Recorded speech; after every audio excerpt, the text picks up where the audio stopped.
गांव के बाहर घने जंगल के किनारे एक पुराना खंडहर था। लोगों का कहना था, वहाँ एक चुड़ैल का साया रहता है।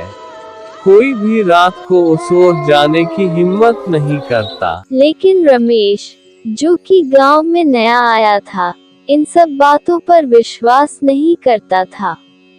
एक रात हिम्मत करके वहां गया। खंडहर में घुसते ही अजीब सी ठंडी हवा चलने लगी। तभी उसने देखा कि एक औरत सफेद साड़ी में खड़ी थी।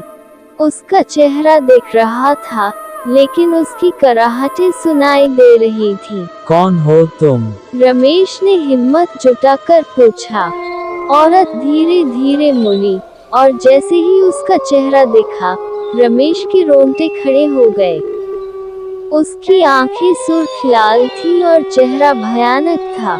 उसने एक कांपती हुई आवाज में, मैं बदला लेने आई हूँ। रमेश डरकर पीछे हटने लगा, लेकिन चुड़ैल ने रमेश की ओर इशारा किया। तुम मेरे बच्चे के पिता हो। ये सुनकर सभी के होश उड़ गए।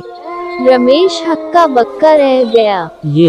ये क्या मजाक है? चुड़ैल ने हंसते हुए, याद करो, कुछ महीने पहले तुम नशे में जंगल की ओर आए थे।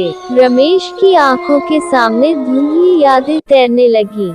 उसने सच में कुछ महीने पहले जंगल में रात गुजारी थी, लेकिन उसे ज्यादा कुछ याद नहीं था। चुड़ैल की हंसी और तेज हो गई। अब मेरा बच्चा जन्म लेगा और वो इस गांव को खत्म कर देगा। रमेश चीख पड़ा, लेकिन तब तक चुड़ैल हवा में गायब हो चुकी थी।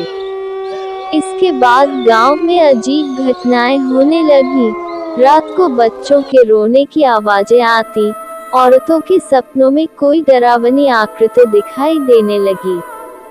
लोग कहते हैं, आज भी जंगल में एक बच्चे की परछाई दिखती है, जो अपनी माँ के साथ बदला लेने की तलाश में घूमता रहता है।